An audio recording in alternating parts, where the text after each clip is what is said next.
Damos comienzo a un nuevo programa, Servidores de Dios. Quien te habla es Manuel Cornejo.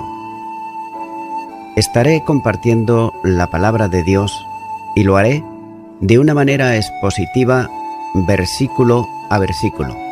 Y en esta ocasión será en la segunda carta a Timoteo, capítulo 1 y versículo 14, donde dice: guarda el buen depósito por el Espíritu que mora en nosotros. Un segundo mandamiento escribe aquí a Timoteo, ya que se trata de una acción de custodia, y él, Timoteo, debería de guardar como un tesoro el depósito recibido, una forma de referirse al Evangelio, en general a la doctrina, esto es, a la base de la fe de los santos. El término guarda es muy firme, expresado en la idea de custodiar, guardar, vigilar sobre algo. Y note que el Evangelio, la verdad bíblica, en todo su contenido debe de estar bajo continua vigilancia para que no pueda ser alterado, ya que cualquier otra enseñanza que no sea la pureza doctrinal recibida es otro evangelio y es anatema. Gálatas, capítulo 1, y los versículos 6 al 8 dicen: estoy maravillado de que tan pronto os hayáis alejado del que os llamó por la gracia de Cristo, para seguir un evangelio diferente. No es que haya otro, sino que hay algunos que os perturban y quieren pervertir el evangelio de Cristo. Mas, si aún vosotros o un ángel del cielo os anunciare otro evangelio diferente del que os hemos anunciado, sea anatema. Así pues, la tarea es difícil, porque el enemigo del evangelio está dispuesto a combatirlo. Ahora bien, él es fuerte, pero el creyente es débil como hombre. Por tanto, la obra solo puede hacerse en un poder superior. Así, por ejemplo, dice el profeta Zacarías en Zacarías capítulo 4 versículo 6, cuando dice: no con ejército ni con fuerza, sino con mi espíritu, ha dicho el Señor de los ejércitos. Por tanto, la única fuerza capaz para dar victoria es la de Dios mismo, y se manifiesta en el poder de su espíritu. Y esa es la razón por la que Cristo prometió a los suyos el envío del Espíritu. Y Él hace hoy la labor de custodia y ayuda que Cristo hizo con los suyos, ya que esa es la promesa. Juan, capítulo 14, versículo 16-17 dice: y yo rogaré al Padre, y os dará otro Consolador, para que esté con vosotros para siempre, el Espíritu de verdad. Siendo el Espíritu de verdad, custodia la verdad y conduce en poder la exposición de ella. Entonces, el Espíritu produce un cambio de orientación en la vida del creyente que le conduce a no vivir conforme a la carne, que aquí sería en el poder de la capacidad del hombre, sino en dependencia plena de Dios. La fuente del poder para el ministerio no está cerca del creyente, sino en él mismo. Note que Pablo habla a Timoteo del Espíritu Santo que habita, mora, literalmente inhabita en el creyente. Y esta es una verdad bíblica que se precisa en varios lugares del Nuevo Testamento, ya que la presencia del Espíritu es condición indispensable para la salvación. Romanos, capítulo 8 y versículo 9 dice: vosotros no vivís según la carne, sino según el Espíritu, si es que el Espíritu de Dios mora en vosotros, y si alguno no tiene el Espíritu de Cristo, no es de él. Y en otro escrito, formula una pregunta retórica cuando dice Pablo: ¿no sabéis que sois templo de Dios y que el Espíritu de Dios mora en vosotros? Primera de Corintios capítulo 3 y versículo 16. En la operación salvífica, el Espíritu debiere residencia en el cristiano. Y la señal de la realidad de ser cristiano está en la habitación del Espíritu en cada creyente. Y en esa intimidad, el Espíritu Divino se aproxima al Espíritu humano en diálogo testimonial. Romanos, capítulo 8 y versículo 16 dice: el Espíritu mismo da testimonio a nuestro espíritu de que somos hijos de Dios. Y también toma a su cargo la función de éste, para orientarlo, inducirlo y ayudarlo en la consecución de la vida de santificación y en el logro del ministerio eficaz, teniendo en cuenta que no supone esto la anulación de la personalidad humana, ya que el Espíritu de Dios no desconecta nuestra personalidad.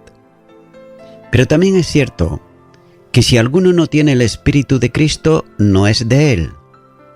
La misión reveladora en los creyentes que comunica lo que siendo de Cristo debe ser conocido por ellos y enseñado a otros. Es una operación del Espíritu Santo de Dios. Juan, capítulo 16, versículo 14 dice: Él me glorificará, porque tomará de lo mío y os lo hará saber. Pablo dijo a Timoteo que nadie debía tener en poco su juventud, pero él debía ser ejemplo de vida a todos. La primera carta a Timoteo, capítulo 4 y versículo 12, dice: Ninguno tenga en poco tu juventud, sino sé ejemplo de los creyentes en palabra, conducta, amor, espíritu, fe y pureza. Y tal ejemplo es la reproducción de Cristo en su vida por la obra del Espíritu Santo, que conduce a andar en Él, mostrando un estilo de vida visible a todos los hombres mediante la realización de obras que preparó Dios de antemano. Para ello, como así señala Efesios capítulo 2, versículo 10 y Filipenses capítulo 2, versículo 12.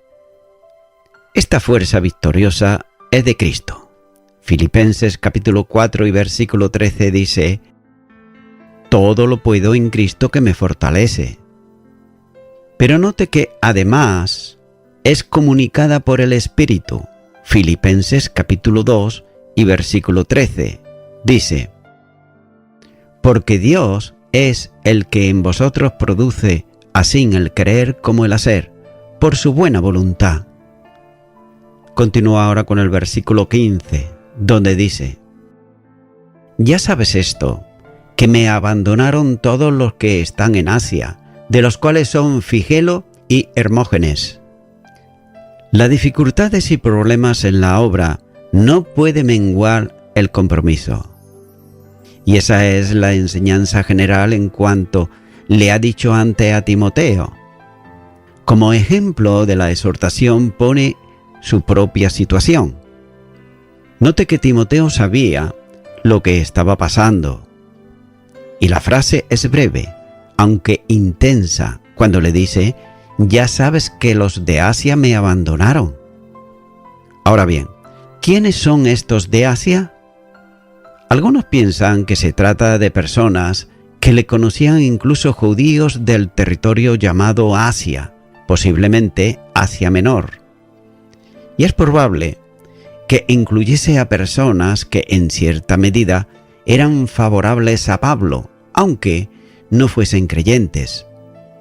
Pero más probable, se trataba de creyentes de las iglesias en Asia. Debe tenerse en cuenta que en la función de las iglesias, muchas de ellas estaban situadas en este territorio donde hubo grandes conflictos en contra de Pablo. Posiblemente, en la primera prisión del apóstol y en la comparecencia ante el tribunal del emperador, salió en libertad, porque no hayan comparecido los acusadores, judíos de Jerusalén. Pero sin embargo, el conflicto contra el apóstol se había extendido a los judíos en todo el mundo, y especialmente en el territorio como Asia Menor, donde había una gran presencia de ellos. Así pues, salió de la prisión de Roma. Pablo siguió recorriendo el territorio que antes había evangelizado, visitando iglesias y viajando a Occidente hasta España. Las persecuciones contra los cristianos se agudizaron en tiempos de Nerón, a ser precisamente los cristianos acusados por Nerón del incendio de Roma. Esta situación tal vez fue aprovechada por los enemigos de Pablo para acusarlo nuevamente, siendo hecho prisionero en Troas en casa de Carpo. De ahí, llevado nuevamente a Roma, se promovió un juicio en contra de él. Y en esa ocasión, todo prisionero, especialmente si es romano, tenía derecho a nombrar testigos que dieran testimonio favorable ante el tribunal. Tal vez alguna denuncia de sedición fue presentada ante el tribunal por los judíos, acusándole de proclamar a un rey, Jesús, que se opondría a los intereses de Roma y sería competencia directa del emperador. Y esa fue la causa escrita que justificaba la crucifixión de Jesús. Pablo debía de haber pedido a creyentes de las iglesias en Asia que compareciesen para testificar de él.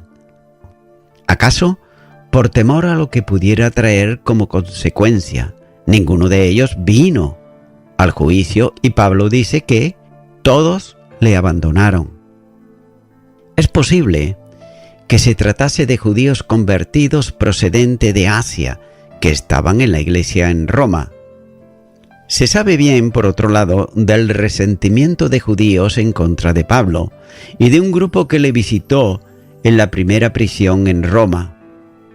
Y es probable que el grupo de judíos convertido volviera las espaldas a Pablo y generase un sentido de pusilanimidad en otros de la iglesia, hasta que ninguno tuvo interés de ayudar al apóstol. Ahora bien, nótese que todo esto, sin embargo, son conjeturas posibles y nada más. Téngase en cuenta. Timoteo estaba trabajando en la iglesia en Éfeso y con toda seguridad conocía a 2 de ellos y quienes menciona Pablo como Figelo y Hermógenes.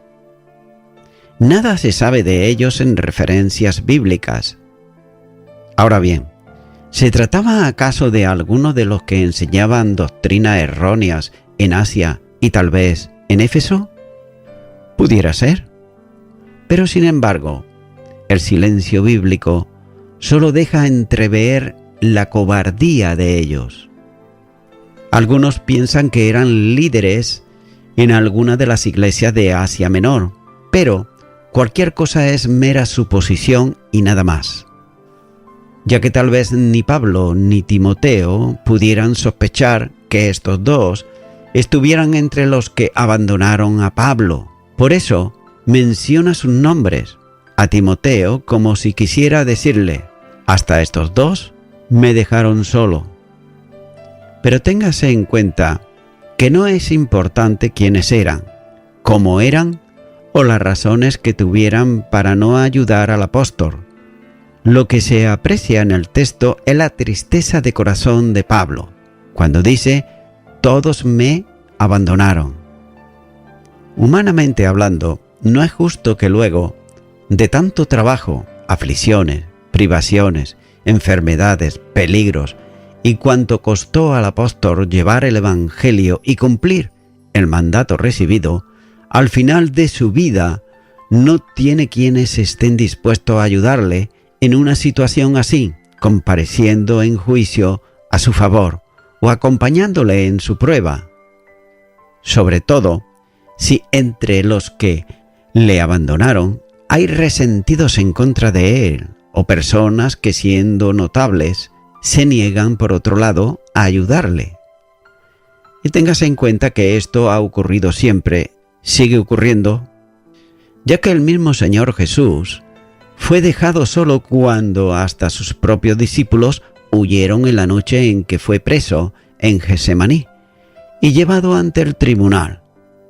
Y note que la vida de muchos siervos de Dios a lo largo del tiempo tuvo una experiencia semejante, ya que, luego de dar toda su vida al servicio del Señor en la edificación y plantación de iglesias, mueren solos y abandonados por quienes debían ser atendidos a ser favorecidos por ellos.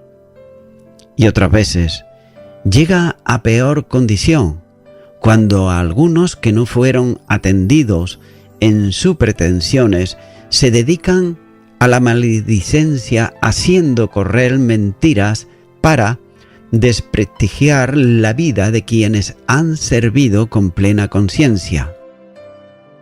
Continúo ahora con el versículo 16, donde dice: «Tenga el Señor misericordia de la casa de Oníforo, porque muchas veces me confortó y no se avergonzó de mis cadenas».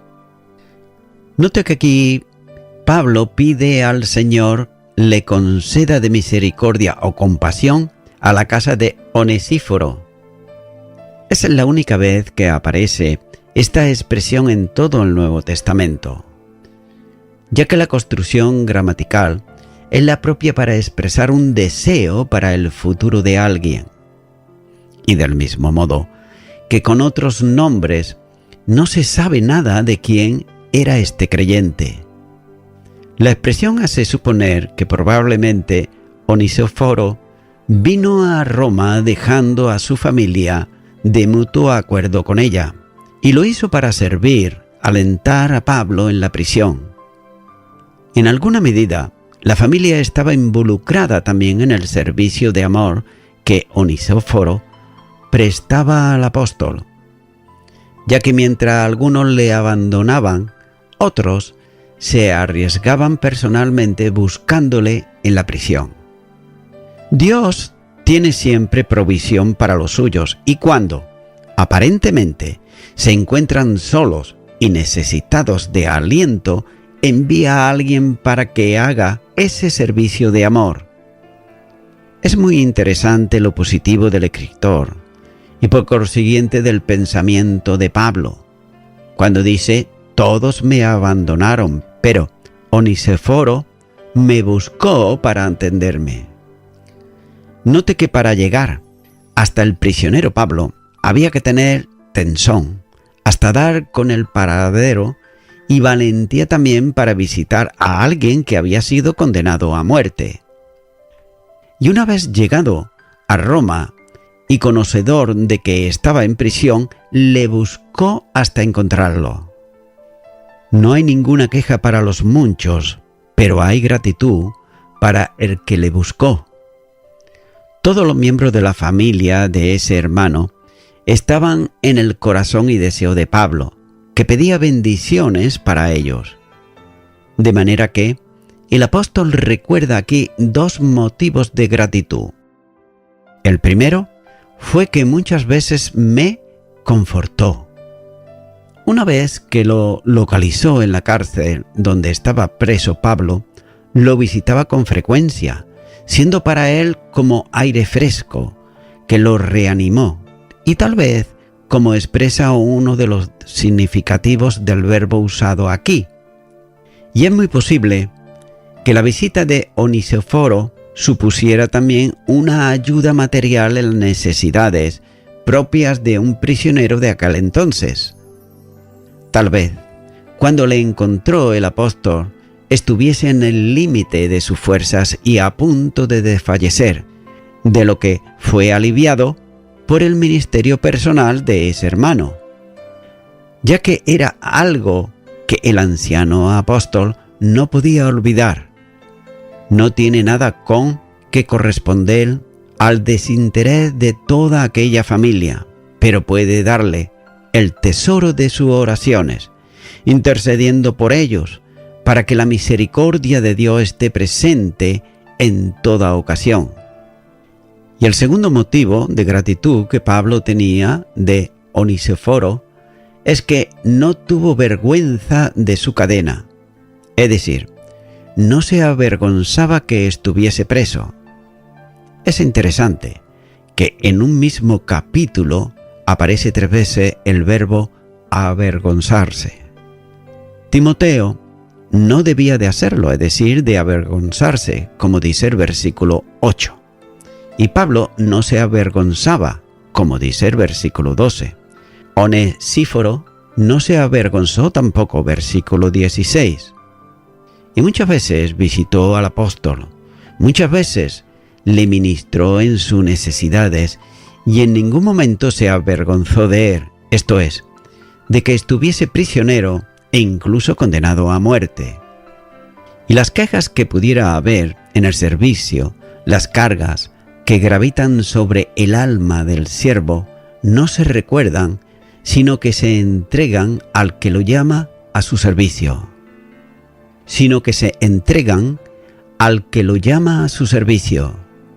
Sin embargo, no debe olvidarse tampoco la gratitud para quienes ayudan al que sirve, porque son el instrumento que Dios usa para hacer llegar el oportuno socorro.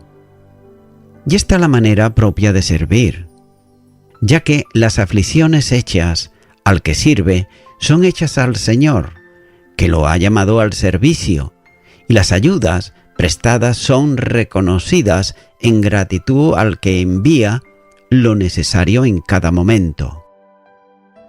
Continuará con el versículo 17, donde dice: sino que cuando estuvo en Roma me buscó solícitamente y me halló. Cuando Onesíforo llegó a Roma, no tenía cómo localizar a Pablo, salvo recorriendo las prisiones donde pudiera estar. Y no cabe duda de que tuvo denuedo para hacerlo. Pablo está dando testimonio de que lo buscó con solicitud, esto es, sin desanimarse, ya que había tomado la determinación de encontrar al apóstol e insistió hasta hallarlo. Como condenado a muerte, estaba encarcelado en un lugar seguro y en cierta medida era peligroso hasta visitarlo. Pero aún, al riesgo que pudiera conllevar la búsqueda del prisionero, siguió intentándolo hasta que logró dar con él. Y el esfuerzo tuvo que ser sumamente grande, puesto que Roma no era una ciudad pequeña, y el único medio que Onesíforo tendría sería caminar por las calles de un lugar a otro.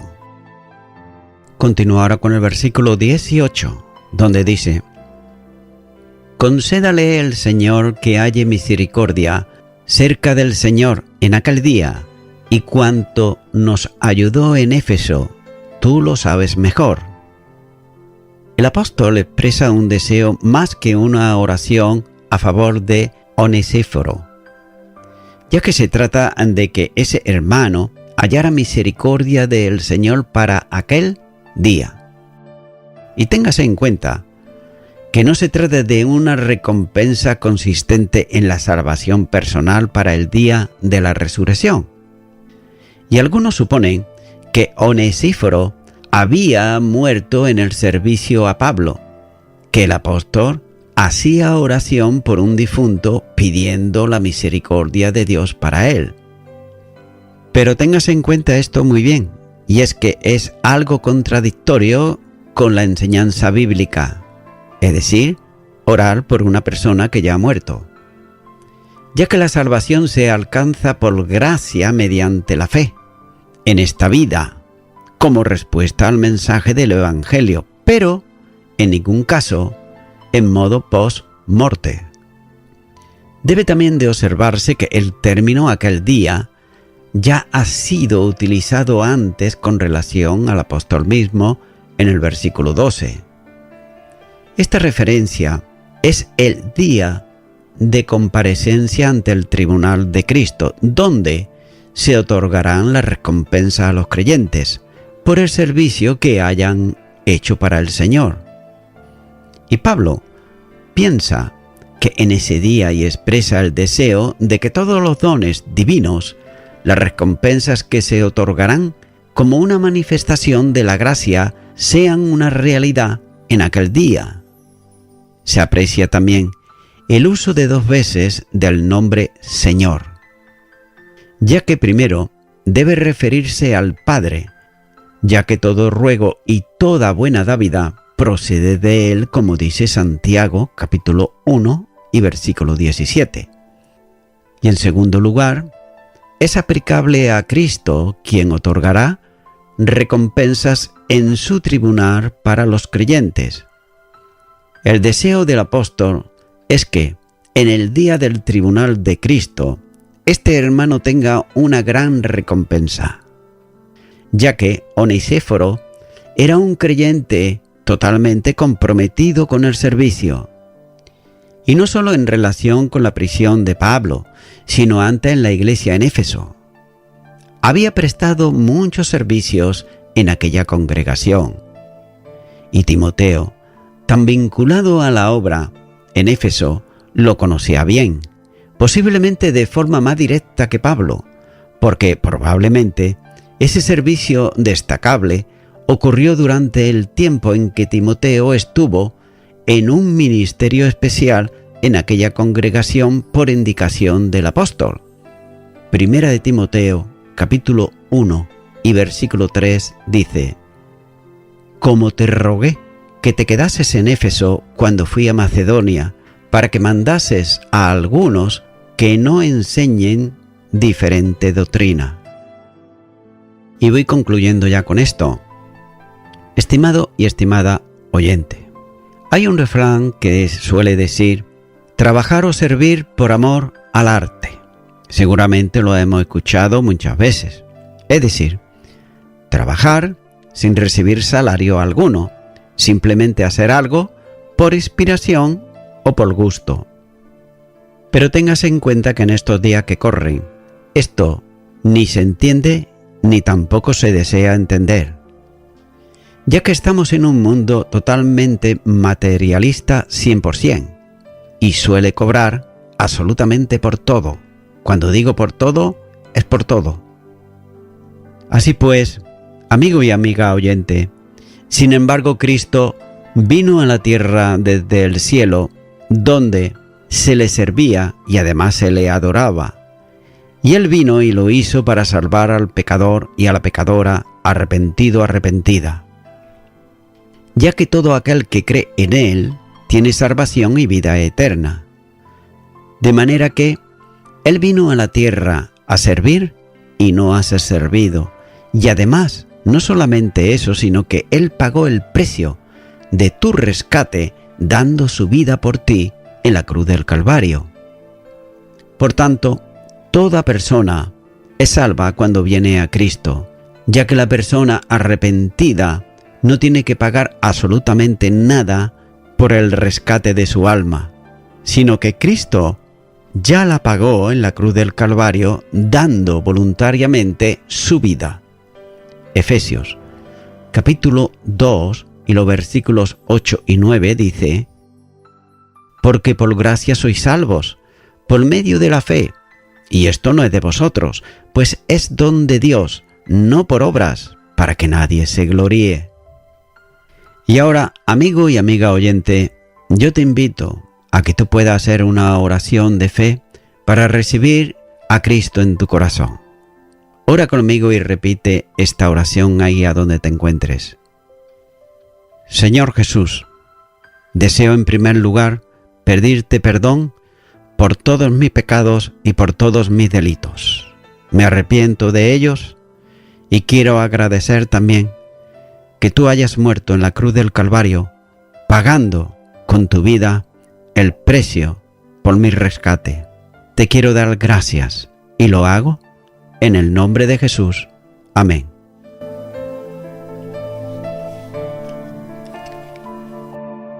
Amigo y amiga oyente, si tú has hecho esta oración de corazón, te recomiendo que comiences a orar a Dios en primer lugar, en el nombre del Señor Jesucristo. Orar a Dios no es rezar, sino que es hablar con una persona. También te recomiendo que leas la palabra de Dios y lo hagas a diario. Comienza, por ejemplo, con el Nuevo Testamento. Y también, por último, Te recomiendo que para que puedas crecer espiritualmente, te congregues en una iglesia cristiano-evangélica, donde se predique, se enseñe y se practique la sana doctrina y la palabra de Dios.